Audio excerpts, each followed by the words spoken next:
कहानी है एक बेहद खूबसूरत लड़की की जिसके साथ शहर के सभी मर्द टाइम बिताना चाहते हैं। हर रोज एक मर्द उसके पास आता है, लेकिन एक दिन एक किसान लड़के को इस वैश्या से प्यार हो जाता है और इसे अपने घर लाकर इससे शादी कर लेता है। तो आखिर अब एक इज्जतदार किसान और इस लड़की के बीच क्या होता है, और क्या यह लड़की अपने बीते कल को भुलाकर इस लड़के के साथ रह पाएगी या फिर दोबारा से अपने उसी ठिकाने पर चली जाएगी। चलिए जानते हैं आज की इस कहानी से। कहानी की शुरुआत में हम एंजल नाम की एक बेहद खूबसूरत लड़की को देखते हैं जिसके सामने शहर के सभी मर्द मौजूद होते हैं। हर रोज इनमें से एक मर्द इसके पास आकर इसके साथ वक्त बिताता है। लोग इसके पास आने के लिए तरसते हैं। यहाँ पर हम एंजल को देखते हैं जो एक उदास चेहरे को लेकर खड़ी हुई बाहर मौजूद मर्दों की भीड़ को देख रही है। ये सभी मर्द एंजल के पास आना चाहते हैं। इसी दौरान एंजल अपनी पिछली जिंदगी के बारे में याद करती है। यहाँ पर एंजल अपनी मॉम के साथ बेहद खुश है। असल में आज पहली बार एंजल के पिता एलेक्स इससे मिलने आ रहे हैं। इसके थोड़ी देर बाद जब एलेक्स आता है तो यह अपनी बेटी एंजल से ठीक से बात नहीं करता है और कहता है कि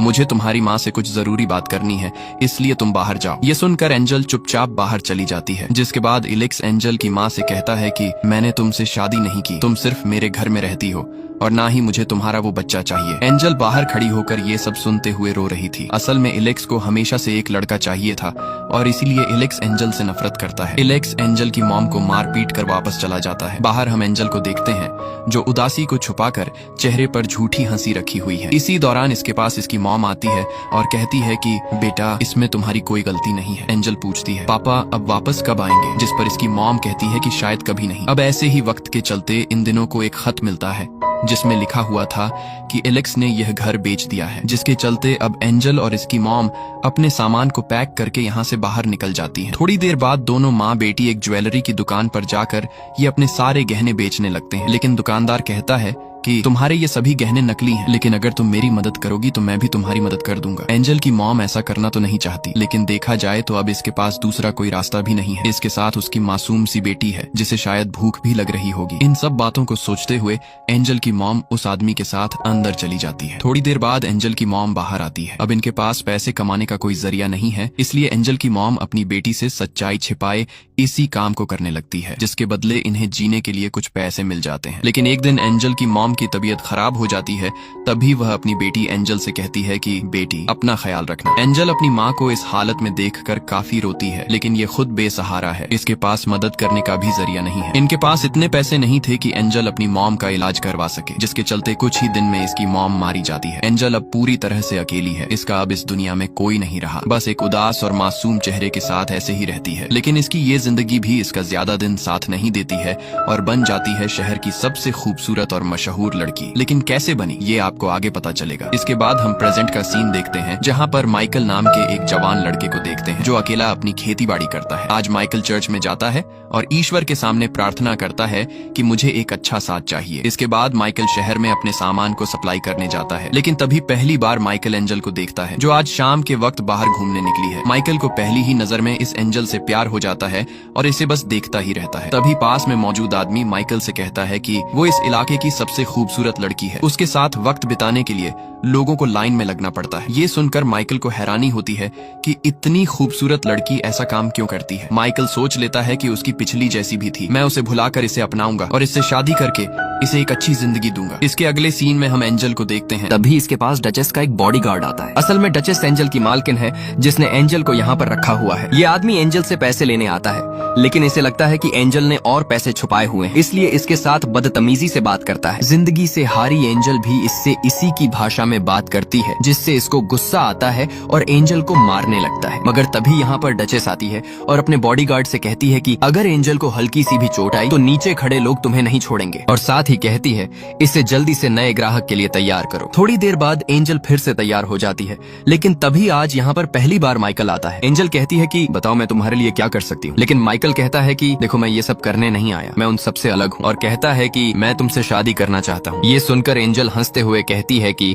तुम पहले लड़के नहीं हो। हर रोज मेरे पास ऐसे लोग आते हैं जो मुझसे शादी के लिए कहते हैं। तुम बेवजह अपना वक्त जाया कर रहे हो, तुम्हें कुछ करना है तो करो। खैर थोड़ी ही देर में माइकल का वक्त खत्म हो जाता है, इसलिए इसे बाहर निकाल दिया जाता है। इसके अगले दिन माइकल फिर इसके पास आता है और इस बार माइकल ने डचेस को 2 गुना पैसे दिए थे और इस बार भी इसे कहता है कि मैं तुमसे प्यार करता हूँ, मैं तुमसे शादी करके हमेशा अपने पास रखना चाहता हूँ, मैं तुम्हें एक इज्जत की जिंदगी दूंगा। लेकिन एंजल कहती है, देखो मिस्टर, तुम अपना पैसा और टाइम दोनों बर्बाद कर रहे हो, तुम जिस काम के लिए आए हो वो काम करो और यहाँ से जाओ। तभी यहाँ पर डचेस का बॉडीगार्ड आता है और कहता है, माइकल तुम्हारा टाइम समाप्त हुआ है, इसलिए माइकल को यहाँ से निकाल दिया जाता है। बाहर आने के बाद माइकल का एक दोस्त इसे समझाता है कि उस पर अपने पैसे खर्च मत करो, वो तुम्हारे टाइप की नहीं है। लेकिन माइकल कहता है कि मैं आखिरी बार उससे मिलना चाहता हूँ, वो जरूर मेरे साथ चलेगी। इसके अगले सीन में माइकल फिर से एंजल के पास जाता है और फिर से उसी बात को दोहराता है, लेकिन फिर से एंजल का वही जवाब होता है।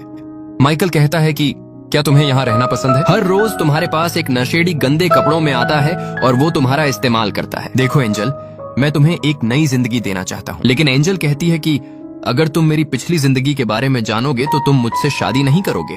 माइकल कहता है, मुझे तुम्हारी पिछली जिंदगी से कोई मतलब नहीं है, मैं तुम्हें पसंद करता हूँ। और साथ ही इसे इस बार किस करता है और कहता है कि अब तुम्हें विश्वास हुआ। लेकिन एंजल कहती है कि तुम सिर्फ एक किसान हो और कुछ नहीं, और इसे यहाँ से जाने को कहती है। इसके बाद फिर से हम पास्ट का सीन देखते हैं, जहाँ पर जॉन नाम का एक आदमी एंजल को अपने साथ एक जगह पर लाता है और एंजल को यहाँ पर बेचता है। लेकिन यहाँ पर मौजूद एक लड़की इस आदमी से मना करती है कि ये जगह इसके लिए सही नहीं है।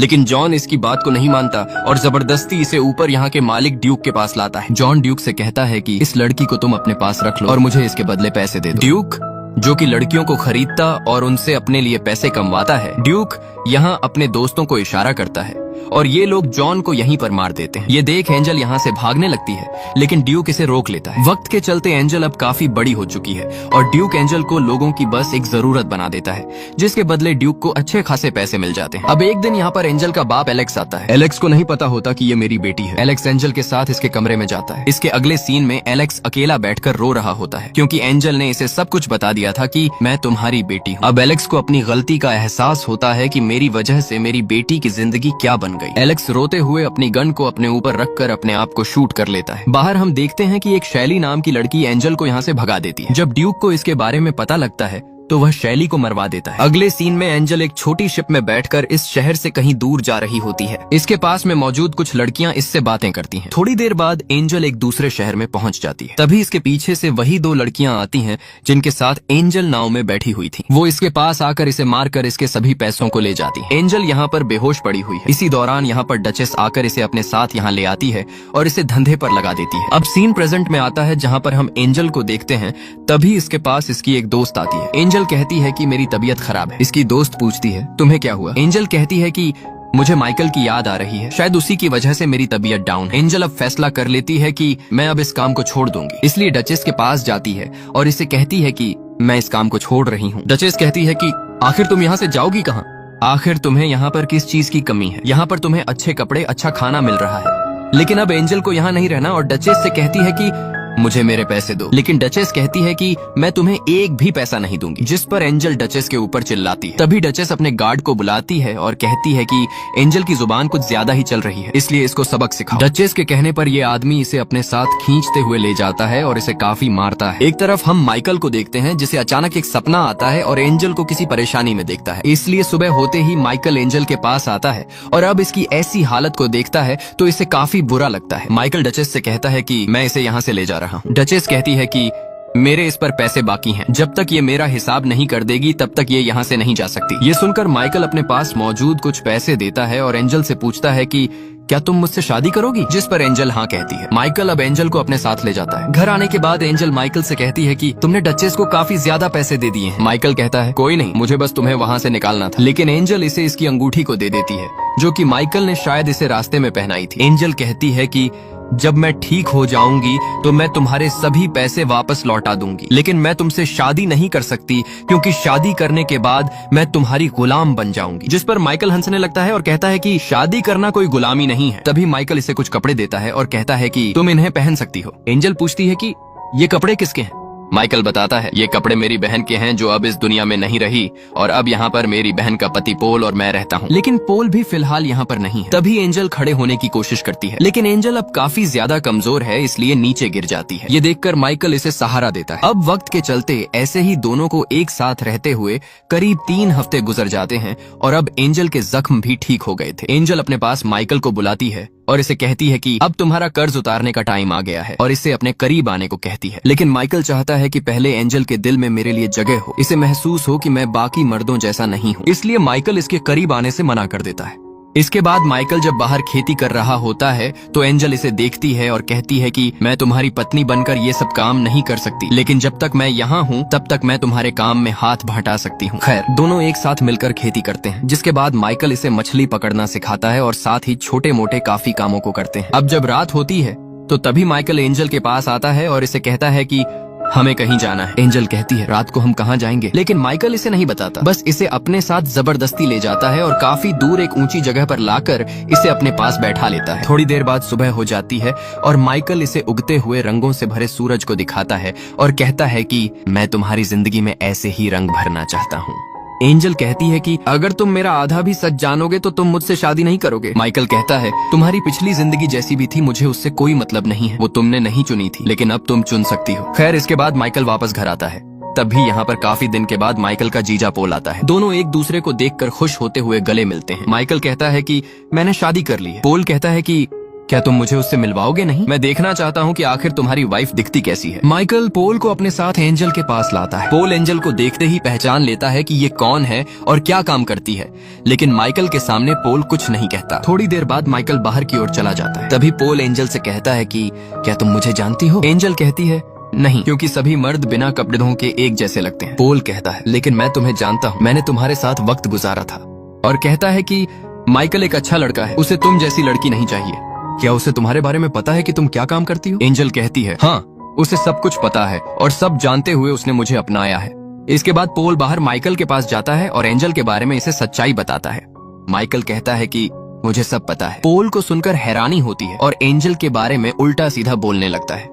ये सुनकर माइकल को गुस्सा आता है और इसके मुंह पर पंच मारता है और कहता है कि अगर तुम मुझे अपना भाई मानते हो तो तुम्हें एंजल को भी एक बहन की तरह इज्जत देनी होगी। पंच मारने के बाद माइकल इससे माफी मांगता है और कहता है कि तुम यहाँ से घोड़े ले जाओ और शहर में जाकर कोई अच्छा सा काम शुरू कर लो। इसके अगले सीन में माइकल एंजल को बताता है कि मेरे और पोल के बीच क्या हुआ है और वह कल वापस यहाँ से शहर जा रहा है और मैं हमेशा तुम्हारे साथ रहूंगा। मैं तुमसे बच्चे चाहता हूँ, हमारी एक खुशहाल फैमिली होगी। लेकिन हमें पता चलता है कि एंजल माँ नहीं बन सकती। इसी दौरान हमें एक पास्ट का सीन दिखाया जाता है जहाँ पर एंजल एक बार प्रेग्नेंट हो गई थी, लेकिन ड्यूक ने एक डॉक्टर को बुलाकर इसका इलाज करवा दिया था, जिसके बाद से एंजल अब कभी माँ नहीं बन सकती। अब एक दिन माइकल और एंजल ऐसे ही कहीं जा रहे थे, लेकिन तभी रास्ते में इन्हें कुछ लोगों की एक फैमिली दिखाई पड़ती है।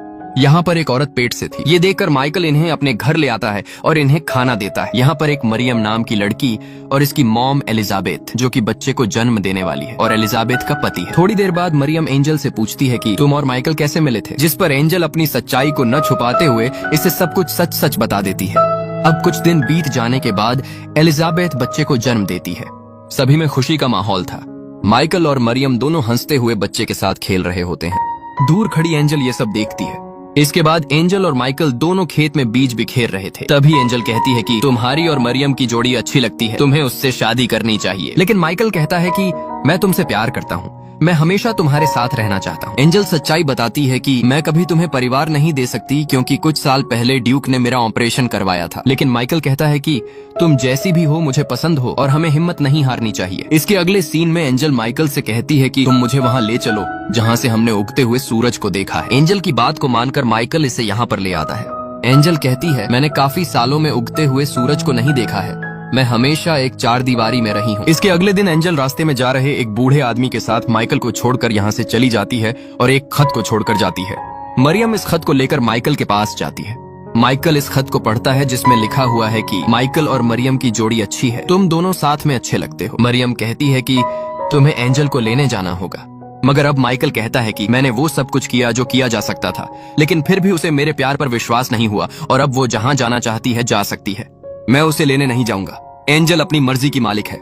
एक तरफ हम एंजल को देखते हैं जो एक होटल में आकर यहाँ के मालिक से कहती है अगर तुम्हें किसी खाना पकाने की जरूरत है तो तुम मुझे काम पर रख सकते हो, मैं अच्छा खाना बनाती हूँ। लेकिन कहती है कि साथ ही मुझे यहाँ पर रहने के लिए कोई जगह भी चाहिए, जिसके लिए होटल का मालिक मान जाता है। इसके अगले सीन में एंजल होटल में काम कर रही होती है, लेकिन तभी ड्यूक का एक आदमी इसे देख लेता है।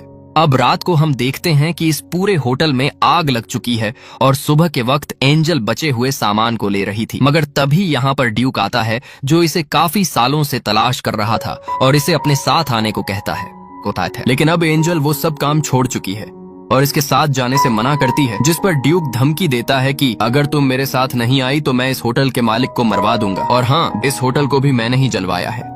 एंजल नहीं चाहती कि मेरी वजह से किसी बेकसूर की जान जाए, इसलिए इसके साथ जाने के लिए मान जाती है। ड्यूक इसे एक जगह पर ले आता है।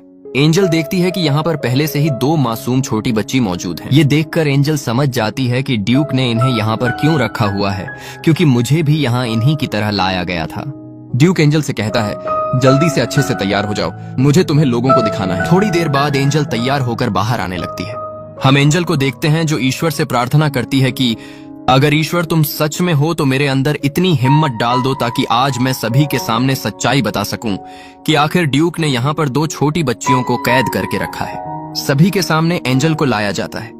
सभी लोग एंजल की खूबसूरती को देखकर खुश थे। तभी एंजल कहती है कि ड्यूक ने यहाँ पर 2 छोटी बच्चियों को कैद करके रखा हुआ है, और साथ ही सभी को अपने बारे में बताती है कि ड्यूक मुझे यहाँ पर तब लाया था जब मैं काफी छोटी थी और इसने मुझसे वो सब करवाया जिससे इसको पैसे मिले, और अब ऐसा ही यह उन 2 मासूम बच्चियों के साथ करने वाला है। ड्यूक यहाँ पर छोटी छोटी लड़कियों को लाता है और उन्हें बड़ा करके उन्हें अपने फायदे के लिए इस्तेमाल करता है। ड्यूक को ये सुनकर गुस्सा आता है और सभी से कहता है कि ये लड़की झूठ बोल रही है। ड्यूक एंजल को पकड़कर अंदर ले जाने लगता है और इसे मारने का फैसला करता है, लेकिन तभी ड्यूक का ही एक साथी ड्यूक पर हमला कर देता है। असल में ये आदमी ड्यूक के इस तरह के कामों से तंग आ चुका है और इसे लगता है कि मैं अगर एंजल की मदद करूंगा तो शायद कहीं न कहीं मेरे पाप धुल जाएंगे। ये आदमी एंजल से कहता है कि तुम यहाँ से चली जाओ। एंजल जाने से पहले दोनों छोटी लड़कियों को भी अपने साथ ले आती है। एंजल जैसे ही बाहर आती है तो यहाँ पर मौजूद सभी को पता चल जाता है कि ड्यूक ने सच में बच्चियों को कैद करके रखा हुआ है। ड्यूक एक बेरहम आदमी है, इसलिए सभी लोग उसे जान से मारने का फैसला करते हैं। ड्यूक अपने पैसों को लेकर यहाँ से भागने लगता है, लेकिन यहाँ पर मौजूद लोग ड्यूक को पकड़कर इसे सभी के सामने लटका देते हैं। अब इसके बाद हमें करीब 3 साल बाद का सीन दिखाया है। यहाँ पर पोल को देखते हैं जो किसी काम के सिलसिले से दूसरे शहर आया है, लेकिन पोल यहाँ पर एंजल को जाते हुए देखता है। पोल इसका पीछा करने लगता है और एक जगह पर पहुंच जाता है। पोल एंजल के पास आकर कहता है कि तुम यहाँ क्या कर रही हो और आखिर ये कौन सी जगह है? एंजल कहती है कि यहाँ पर वो लड़कियां आती हैं जो सब कुछ भुलाकर अपनी जिंदगी की एक नई शुरुआत करना चाहती हैं, और साथ ही माइकल और मरियम के बारे में पूछती है। पोल बताता है कि मरियम से मैंने शादी की है और वो मेरे बच्चे की माँ बनने वाली है। ये सुनकर एंजल की पैरों तले जमीन निकल जाती है। एंजल चाहती थी कि माइकल एक अच्छा लड़का है, इसलिए इसे एक इज्जतदार और अच्छी लड़की मिलनी चाहिए थी जिससे उसे एक परिवार मिले। पोल कहता है कि माइकल आज भी तुम्हारा इंतजार कर रहा है, वो सिर्फ तुमसे प्यार करता है, और साथ ही पोल एंजल से माफी मांगता है कि मैंने तुम्हें गलत समझा है, तुम सही थी। पोल रोते हुए कहता है, एंजल हो सके तो मुझे माफ कर दो। एंजल कहती है, मैंने तुम्हें काफी पहले ही माफ कर दिया था। एक तरफ हम माइकल को देखते हैं जो अपने उदास चेहरे को छुपाकर एक झूठी मुस्कान के साथ अपने खेत में काम कर रहा होता है। तभी माइकल की नजर दूर खड़ी एंजल के ऊपर पड़ती है। करीब 3 साल के बाद माइकल और एंजल ने एक दूसरे को देखा है। एंजल माइकल के पास आती है और कहती है कि मेरा नाम एंजल नहीं है, मेरा असली नाम सारा है, जिसे मैंने आज तक किसी को भी नहीं बताया, और कहती है कि मैं तुमसे बेहद प्यार करती हूँ, और साथ ही माइकल से माफी मांगती है कि मेरी वजह से तुम्हें इतनी मुश्किलों का सामना करना पड़ा। लेकिन माइकल के लिए यही काफी है कि सारा यानी एंजल मेरे पास वापस लौट आई है। माइकल उसी अंगूठी को इसे वापस पहनाता है। दोनों एक दूसरे के साथ खुश हैं। अब इसके बाद हम एक बार फिर से कुछ साल बाद का सीन देखते हैं। यहाँ पर हमें कुछ अच्छा देखने को मिलता है। हम देखते हैं कि एंजल प्रेग्नेंट है और हंसी खुशी मछली पकड़ रही है। दोनों एक दूसरे के साथ खुश हैं। एंजल ने भी अपने अतीत को भुला दिया और अब इसी के साथ ये कहानी खत्म होती है। तो दोस्तों, उम्मीद करता हूँ कि आपको ये कहानी पसंद आई होगी। अगर पसंद आई है तो वीडियो को एक प्यारा सा लाइक और चैनल को सब्सक्राइब कर दो, क्योंकि आपको इस चैनल पर इसी तरह की कहानियों का खजाना मिलता रहेगा। बाकी मिलते हैं हमारी एक और किसी इसी तरह की अमेजिंग कहानी के साथ। जब तक के लिए बाय बाय।